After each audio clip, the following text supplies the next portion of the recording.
Oi gente, tudo bem? Eu sou Suzane, acadêmica de enfermagem pela Unieuro e hoje, juntamente com a Keila Barbosa, também acadêmica de enfermagem, iremos tratar de um assunto importante, o câncer de mama e sua prevenção. Mas o que é de fato o câncer de mama? O câncer de mama é uma doença causada pela multiplicação desordenada de células da mama. Esse processo gera células anormais que se multiplicam formando um tumor. Os tumores são in situ quando suas células estão localizadas e infiltrantes quando estas invadem áreas vizinhas e têm potencial para atingir linfonodos e outros órgãos, causando a metástase. É o tipo de câncer mais comum entre as mulheres no mundo e no Brasil, depois do câncer de pele não melanoma. O câncer de mama responde atualmente por cerca de 28% dos casos novos de câncer em mulheres.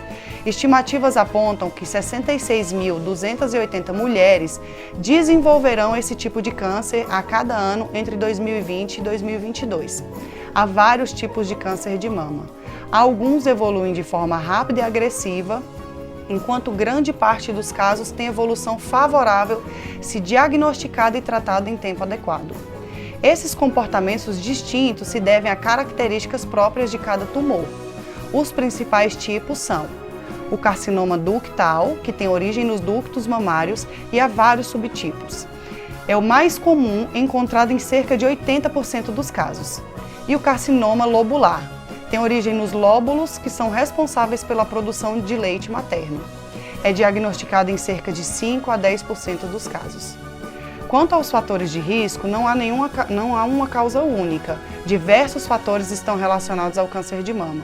O risco de desenvolver a doença aumenta com a idade, especialmente a partir dos 50 anos. O acúmulo de exposições ao longo da vida e as próprias alterações biológicas com o envelhecimento aumentam de modo geral esse risco. Esses fatores podem ser hormonais e da história reprodutiva da mulher e incluem primeira menstruação antes de 12 anos, menopausa após os 55 anos, nunca ter tido filhos, primeira gravidez após os 30 anos, não ter amamentado, fazer uso de contraceptivos orais, estrogênio, progesterona, uso de terapia de reposição hormonal. Eles podem ser também fatores ambientais e comportamentais, que seriam exposição a radiações ionizantes, como as utilizadas na radioterapia e em exames de imagem, raio-x, tomografia computadorizada e mamografia. Também entra nessa lista sobrepeso e obesidade na pós-menopausa, o consumo de bebidas alcoólicas, o sedentarismo e o tabagismo. O tabagismo é um fator que vem sendo estudado ao longo dos anos, com resultados contraditórios quanto ao aumento do risco para o câncer de mama. Atualmente, há alguma evidência de que ele aumenta o risco desse tipo de câncer. Desse modo, é importante não fumar e evitar o tabagismo passivo. Fatores genéticos e hereditários também entram nessa lista. Este tipo de câncer de mama corresponde a apenas 5 a 10% do total dos casos da doença. E incluem alteração genética específica e especialmente nos genes BRCA1 e BRCA2, história de câncer de mama em parente de primeiro grau e especialmente antes dos 50 anos, história de câncer de mama bilateral ou câncer de ovário em parente de primeiro grau em qualquer idade, história familiar de câncer de mama masculino. A mulher que possui um ou mais desses fatores genéticos e hereditários é considerada com risco elevado para desenvolver câncer de mama. Mas atenção, a presença de um ou mais desses fatores de risco não significa que a mulher necessariamente terá a doença. É importante ressaltar que não ter amamentado não é fator de risco para câncer de mama. Amamentar o máximo de tempo possível é um fator de proteção para o câncer. Então, o não aleitamento promove a perda de um fator de proteção, o que é diferente de significar fator de risco. Dentre os principais sinais e sintomas suspeitos de câncer de mama estão o nódulo, que é o caroço, geralmente indolor, duro e irregular, mas há tumores também que são de consistência branda, globosos e bem definidos. Esta é a principal manifestação da doença, estando presente em cerca de 90% dos casos quando o câncer é percebido pela própria mulher. Pode ocorrer dor, mudança na posição ou formato do mamilo, como a retração mamilar, inversão, descamação ou ulceração do mamilo. vermelhidão, retração ou aparência de casca de laranja na pele da mama. Pode ocorrer também saída espontânea de líquido anormal pelo mamilo, e especialmente quando é unilateral e espontânea. A secreção associada ao câncer geralmente é transparente, podendo ser rosada ou avermelhada devido à presença de glóbulos vermelhos. Não deve ser confundido com as descargas fisiológicas ou associada a processos benignos, que costumam ser bilaterais, turvas, algumas vezes amareladas ou esverdeadas, e se exteriorizam, na maioria das vezes, mediante manobras de compressão do mamilo. Pode ocorrer também pequenos nódulos no pescoço ou nas axilas. Em questão do autoexame das mamas, atualmente não se recomenda o autoexame das mamas como técnica a ser ensinada às mulheres para o rastreamento do câncer de mama. Na década de 1950, nos Estados Unidos, o autoexame das mamas surgiu como uma estratégia para diminuir o diagnóstico de tumores de mama em fase avançada. Milhões de mulheres foram educadas para realizar o autoexame através de treinamento. Portanto, na literatura científica, o termo autoexame não se refere genericamente a qualquer exame realizado pela própria mulher. Esse termo está associado especificamente ao método de rastreamento, que pressupõe treinamento para a realização de exames padronizados, sistemáticos e periódicos, com o objetivo de que mulheres assintomáticas, treinadas segundo técnicas específicas, realizem seu próprio exame mensalmente em busca de alterações. Ao final da década de 1990, ensaios clínicos mostraram que o autoexame não reduzia a mortalidade pelo câncer de mama. Há evidências ainda de que esta estratégia aumentaria o número de biópsias com resultados benignos, o que demonstra sua baixa efetividade. A partir de então, diversos países passaram a adotar a estratégia de alerta à saúde das mamas, que destaca a importância do diagnóstico precoce e busca orientar a população feminina sobre as mudanças habituais das mamas em diferentes momentos do ciclo de vida e a divulgação dos principais sinais suspeitos de câncer de mama. A estratégia incentiva as mulheres a procurar esclarecimento médico sempre que houver qualquer dúvida em relação a alguma alteração das mamas e a participar das ações de rastreamento do câncer de mama. Esta estratégia mostrou ser mais efetiva do que o ensino do autoexame das mamas. Isto é, a maioria das mulheres com câncer de mama identifica o câncer por meio de palpação ocasional em comparação com o autoexame.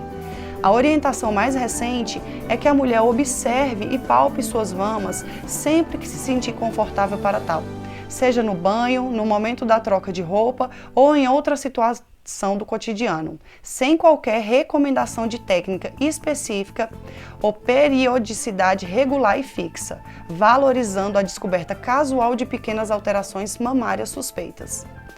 Prioridade na marcação de exames deve ser dada às mulheres sintomáticas que já apresentam lesão palpável na mama ou outro sinal de alerta. Lembrando que as mamas não são do mesmo tamanho, havendo uma discreta assimetria entre elas. A forma da mama pode variar em função da idade, lactação, gestação, obesidade e período menstrual. Agora a Keila vai falar mais um pouco sobre assuntos relacionados ao câncer de mama. Obrigada. Bom, dando continuidade à fala, a gente sempre que for falar de câncer de mama, é importante falar da questão da prevenção. Bom, a prevenção ela é de fundamental importância para que, diante de uma situação em que uma doença multifatorial como o câncer de mama, é importante intervir em diversas esferas para que não tenha o surgimento e aparição dessa doença. Então, a gente tem que saber qual o significado de prevenção. Bom, a prevenção ela pode ser revelada como uma forma de estratégia, uma estratégia para que as pessoas elas consigam se conscientizar, diagnosticar precocemente para que possa ser tratado, por exemplo, o mais rápido possível, ser tratado o mais rápido possível. Bom, a prevenção ela tem 3 tipos, por exemplo, né? E aí entre a prevenção primária, a secundária e a terciária. A primária, ela tá mais voltada para a questão da conscientização das pessoas. Por exemplo, fazer campanhas para que as pessoas parem de fumar, parem de beber, que mantenham hábitos saudáveis. Então, isso tudo são maneiras de conscientizar a população, fatores que podem influenciar no aparecimento da doença para que a pessoa possa tirar esses hábitos, né, digamos assim. Bom, a prevenção secundária, ela já consiste na questão de quando a pessoa ela tá assintomática, né, não tem ainda os sintomas, mas a doença já está instalada. Então, é a detecção precoce. Lembrando que essa prevenção secundária, ela não tem o papel de diagnosticar, mas de alertar a mulher que tem algo anormal. Então, ela vai procurar uma ajuda, procurar um especialista para que ela possa ser tratada da melhor forma possível, né? E em terceiro lugar, tem a prevenção terciária, que é muito importante também, que já diz quanto à questão de reabilitação, ou seja, dar um suporte para essa mulher mental, um suporte social, psico para ela, né? Psicossocial, né? Uma esfera para que ela possa ser reabilitada, que ela possa integrar o ambiente no qual ela vivia, por exemplo, o trabalho, né? E é isso. Quanto ao tratamento, é importante a gente salientar aqui que o tratamento do câncer de mama, ele varia de mulher para mulher e também do estadiamento do tumor, né?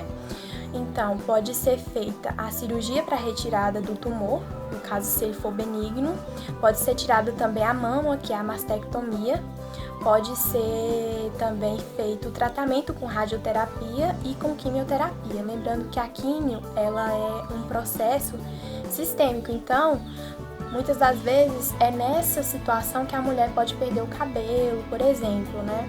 E afetar todo o corpo da mulher. E aí, muitas das vezes, isso pode afetar a mulher de uma forma em que ela não vai ficar tão bem no seu psicológico, porque isso tudo a afeta, né? Uma transformação. Então, essa mulher, ela pode não se sentir bem e, assim, isso pode desenvolver vários problemas, no processo familiar também pode acontecer de ficar disfuncional, né? Essa mulher pode sentir que os filhos não vão amá-la tanto quanto amavam o marido também. Então, assim, é uma coisa muito complicada que tem que dar devida atenção. Então, isso é um ponto muito importante, cuidar do psicológico dessa mulher. É aí que entra a questão de tratar essa mulher, não só tratar a doença, mas tratar a mulher como um todo, porque essa transformação é muito complicada. E aí surge a questão do Outubro Rosa. Mas e aí, quando é que surgiu o Outubro Rosa? Bom, Outubro Rosa é uma campanha mundial, né, de atenção à questão da conscientização e prevenção do câncer de mama. É de fundamental importância a gente lembrar que não é porque o Outubro Rosa é no mês de outubro que só nesse mês a mulher tem que se cuidar, ela tem que se cuidar todos os meses do ano, né? É muito importante salientar isso. Outra coisa importante é lembrar que as mulheres, elas nem sempre o Outubro Rosa é rosa para todas as mulheres. Muitas delas passam por muitas dificuldades, não conseguem o atendimento. Muitas mamografias não são realizadas, elas não conseguem nem mesmo marcar. Muitas das vezes elas não conseguem nem mesmo ir ao ambiente que oferece isso, né, esse exame. Então, assim, nem sempre tem um atendimento de qualidade. Então, diante disso tudo que a gente falou aqui, é importante a gente sempre ter essa atenção, não só durante o outubro, mas durante todo o ano, com o nosso corpo. A gente precisa se tocar, se conhecer, para que a gente possa cuidar mais da nossa saúde e sempre reivindicando os nossos direitos, né? Porque todos nós temos o direito à saúde de forma integral. E é isso, obrigada!